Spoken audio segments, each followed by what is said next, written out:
Before we dive into one of the most consequential battles in European history, let me ask you something.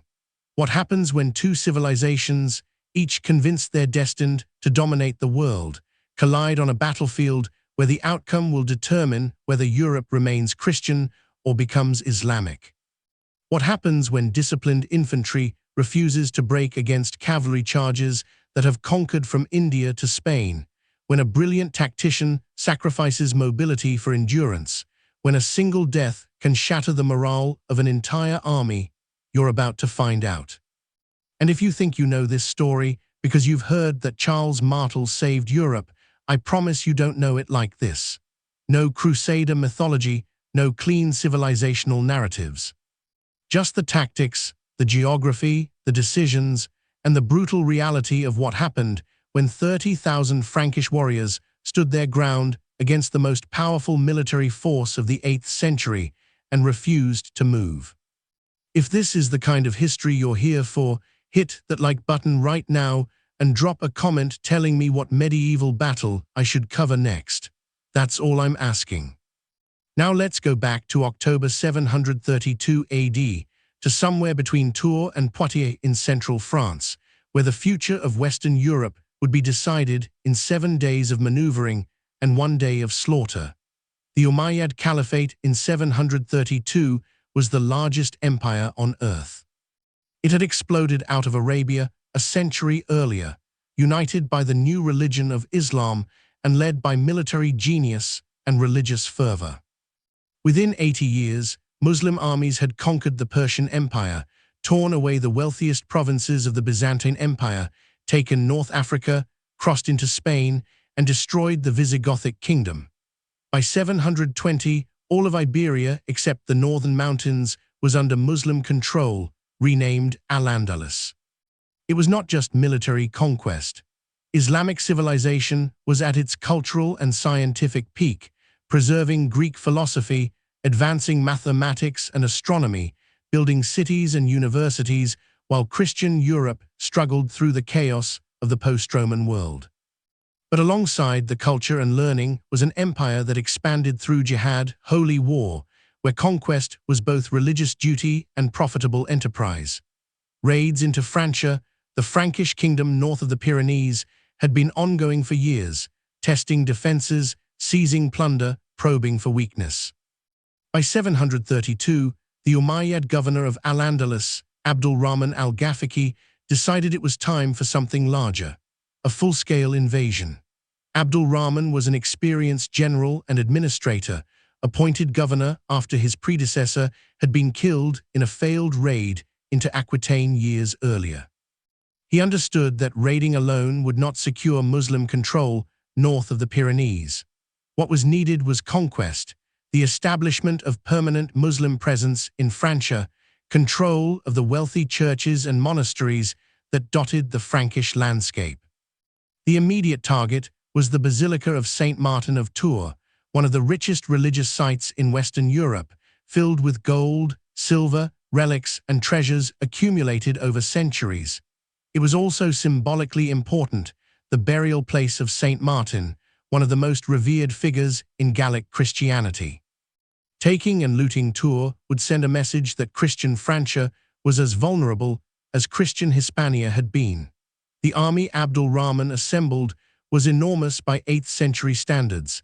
Estimates range from 50,000 to 80,000 men, though the higher numbers are likely exaggerated. A reasonable estimate is 60 to 70,000, a massive force for the period.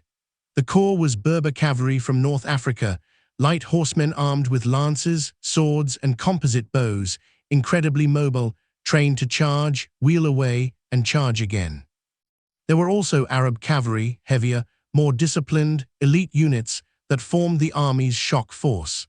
Infantry included Syrian, Egyptian, and Berber contingents, less emphasized in Umayyad tactics but necessary for sieges and holding ground.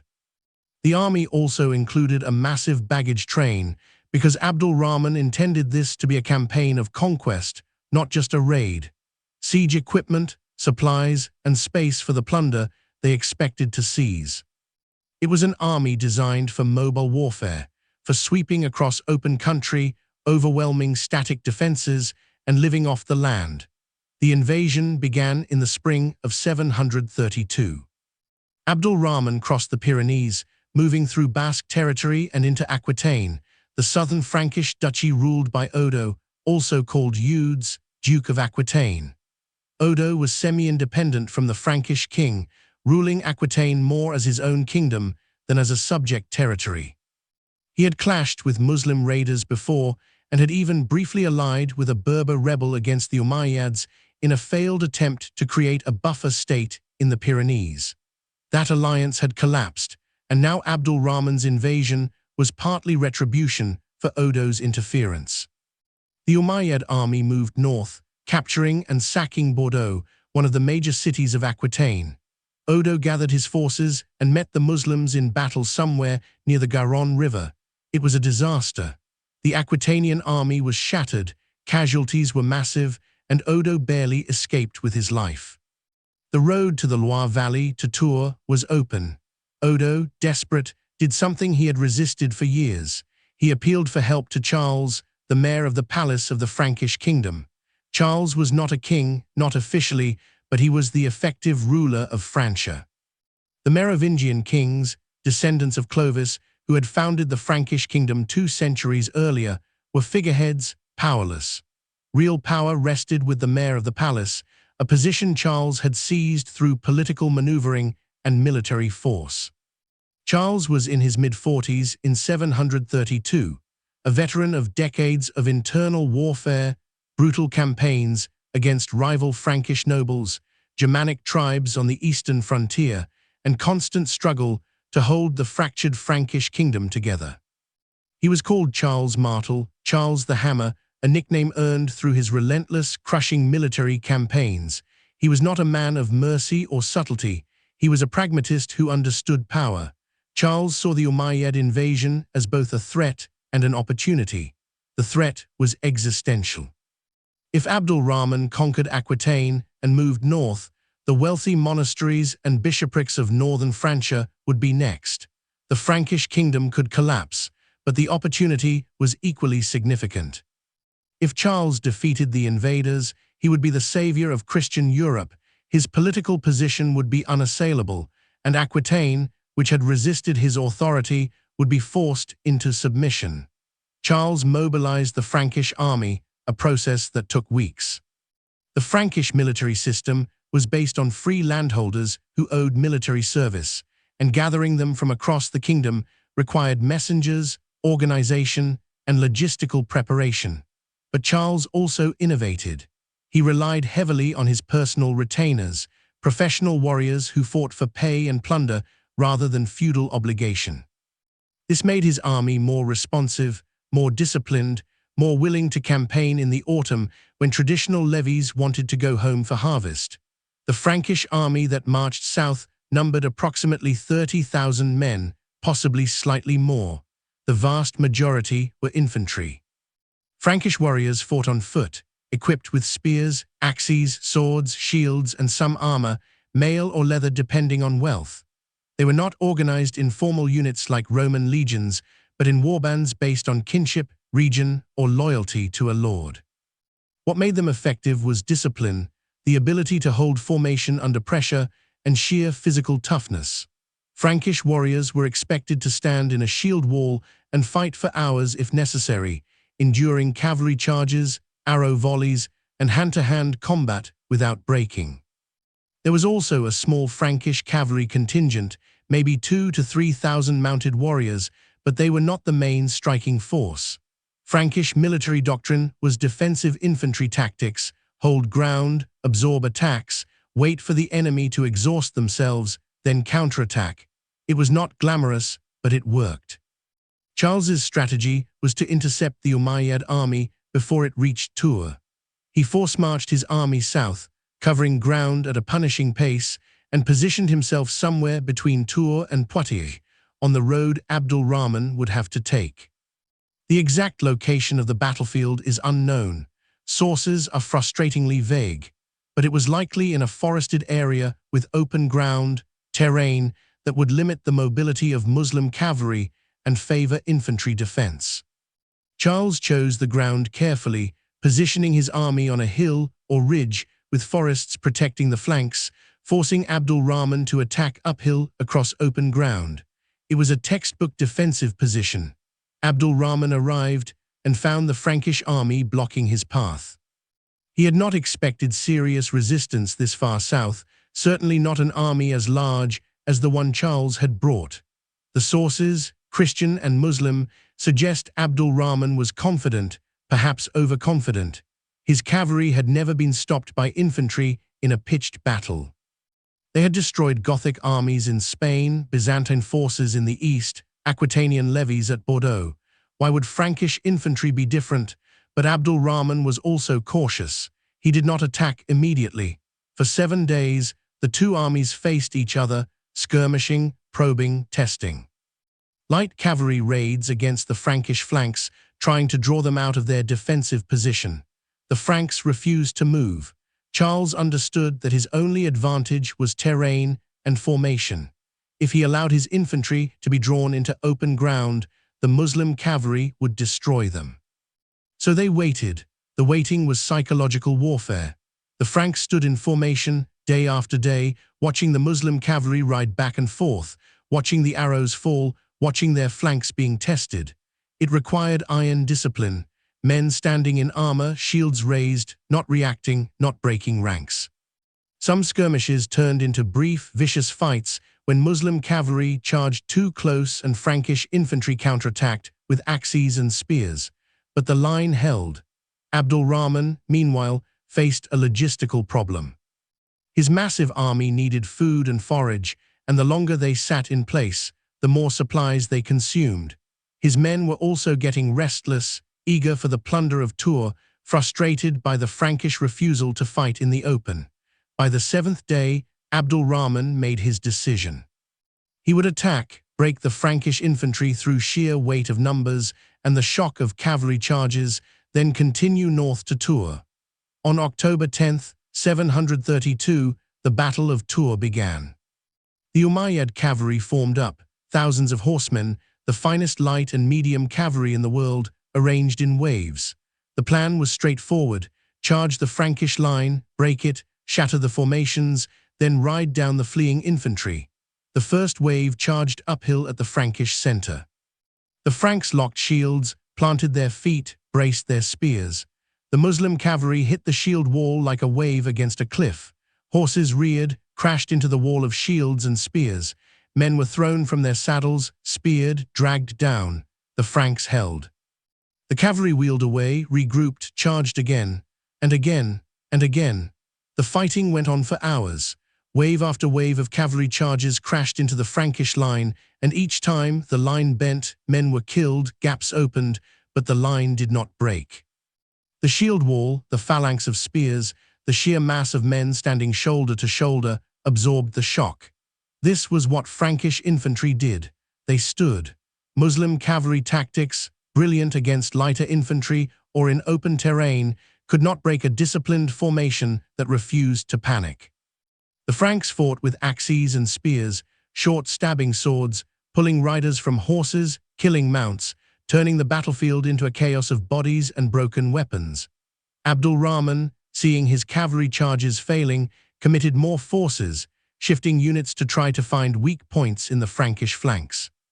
Charles reinforced the threatened sections, moving reserves, keeping the line intact.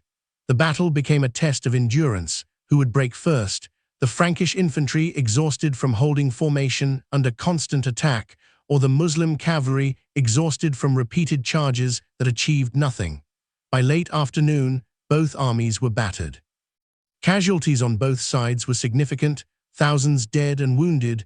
The ground churned to mud and blood. But the Frankish lines still stood. And then Charles played his decisive card. He had held back a contingent of Frankish cavalry and infantry in reserve, not committed to the main battle.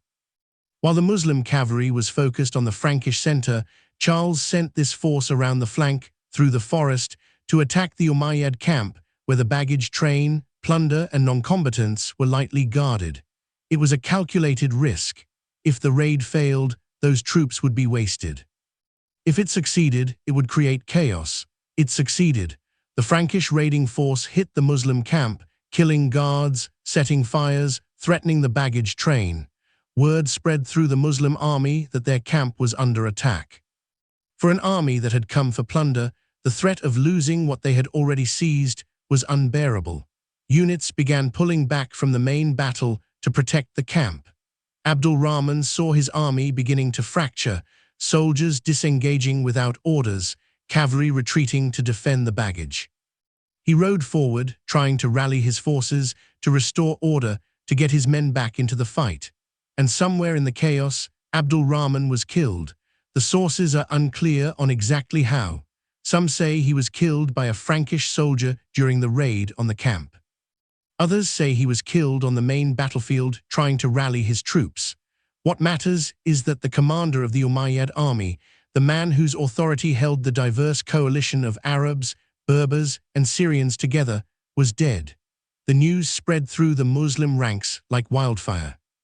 Without Abdul Rahman, there was no unified command. Different contingents began pulling back, not in coordinated retreat but in panicked flight. Some units tried to hold, fighting desperately as the Franks pushed forward. Others fled immediately, abandoning equipment, supplies, everything. Charles did not order a full pursuit. It was evening, his men were exhausted, and chasing a broken army through unfamiliar terrain in the dark was a recipe for ambush or disaster. The Franks held the battlefield, tended to their wounded, and prepared for the Muslims to regroup and attack again the next day. They didn't. During the night, the Umayyad army evacuated, leaving behind their camp, their wounded, their dead, and much of their baggage. They retreated south in disorder, harassed by Frankish and Aquitanian forces, losing more men to exhaustion, straggling, and local counterattacks. By the time the remnants of the army reached the Pyrenees, perhaps half of the force that had invaded was dead, captured, or missing. It was a catastrophic defeat. The casualties at Tours are impossible to calculate precisely. Medieval sources exaggerate wildly, with some claiming hundreds of thousands of Muslim dead, which is absurd. A reasonable estimate is that the Umayyads lost perhaps 10 to 15,000 killed on the battlefield and during the retreat, with thousands more wounded or captured. Frankish casualties were also significant, likely several thousand dead and many more wounded, but they held the field, which meant they could recover their wounded and bury their dead. Abdul Rahman's death was the critical loss. With him died the momentum of Umayyad expansion into Francia. The immediate aftermath saw Charles consolidate his victory politically. Aquitaine, which had been semi-independent, was brought firmly under Frankish control. Odo died a few years later, and Charles installed his own authority over the duchy. The monasteries and bishoprics that had been threatened showered Charles with praise, legitimizing his rule as divinely sanctioned. Charles used the victory to strengthen his position against internal rivals, crushing rebellions with the same efficiency he had shown against the Umayyads. By the time Charles died in 741, he had established a dynasty. His son Pepin would become king, overthrowing the last Merovingian. His grandson would be Charlemagne, crowned emperor in 800, creating the Carolingian Empire that would dominate Western Europe for a century. Tours was the foundation of all of it. For the Umayyad Caliphate, Tours was a humiliation but not a mortal wound. The Caliphate remained powerful, controlling Al-Andalus for centuries, maintaining a sophisticated, wealthy civilization that would produce philosophers, poets, scientists, and architects whose works still stand. But Tours marked the limit of expansion in the West. There would be more raids into Francia over the next decades, but never again a full-scale invasion. The Pyrenees became the effective border between Christian and Muslim Europe. The failure to conquer Francia meant that Islam would not dominate Western Europe the way it dominated the Middle East and North Africa. Whether this was historically significant or just one battle among many is a question historians still debate. Some historians argue that Tours was one of the most important battles in history, the moment that preserved Christianity in Western Europe and prevented Islamic conquest, that would have fundamentally altered European civilization. Edward Gibbon, the 18th century historian, famously speculated that without Tours, the Umayyads might have conquered all of Europe, and the interpretation of the Quran would now be taught in the schools of Oxford. It's a dramatic image, and it fit the narrative of Christian Europe defining itself against Islamic threat. But modern historians are more skeptical. They point out that the Umayyad invasion of 732 was a raid, not a planned conquest. Abdul Rahman's goal was plunder and possibly establishing a forward base, not occupying and governing Francia. The Umayyads were already overstretched, controlling an empire from Spain to Central Asia, dealing with internal rebellions and succession disputes. Even if they had won at Tours, holding Francia would have been logistically and militarily impossible. But here's the counter-argument. Battles matter not just for what they achieve, but for what they prevent and what they symbolize. Tours stopped a powerful army in its tracks and killed its commander. That sent a message to future would-be invaders that Francia was not easy prey. It emboldened Christian resistance in Spain and elsewhere. And it created a hero, Charles Martel, whose descendants would shape European history for centuries. If Abdul Rahman had won at Tours, if Charles had been killed and his army destroyed, would the Frankish kingdom have collapsed? Possibly. Would the Umayyads have continued pushing north, emboldened by victory? Possibly. We can't know because Tours didn't happen that way. What we know is that after Tours, the balance of power in Western Europe shifted decisively in favor of the Franks, and Islam did not spread beyond the Pyrenees. How did 30,000 Frankish infantry stop 60 to 70,000 Umayyad cavalry and infantry? Start with leadership. Charles Martel was a brilliant tactical commander who understood his strengths and his enemy's weaknesses.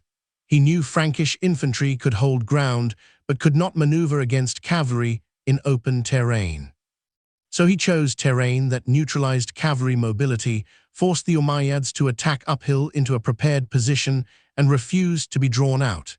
His decision to hold back reserves and raid the Umayyad camp was strategically brilliant, creating panic at the moment the enemy was most vulnerable.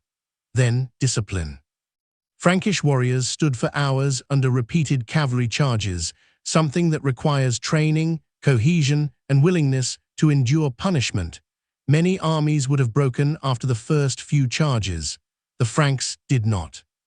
That level of discipline suggests that Charles's army was not a hastily assembled levy, but a corps of experienced warriors who trusted their commander and each other.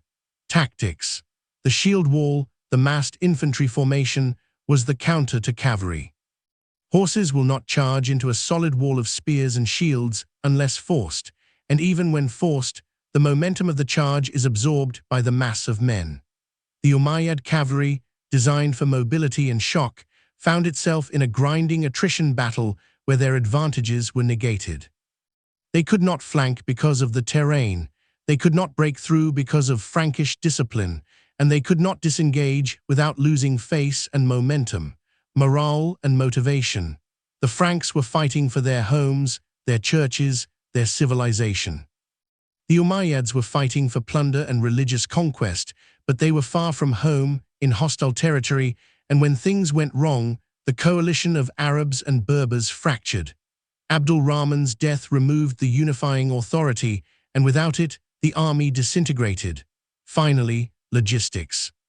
The Umayyad army was massive, which was a strength in open battle, but a weakness in extended operations. Feeding 70,000 men and horses requires enormous supplies.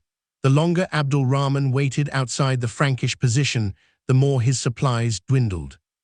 Charles, fighting on his own territory, had shorter supply lines and local support. The Franks could afford to wait. The Umayyads could not. The long-term consequences of Tours reshaped European political and religious geography. Christianity remained the dominant religion of Western Europe, and the cultural, philosophical, and political development of Europe followed a Christian trajectory. Whether that was good or bad depends on your perspective.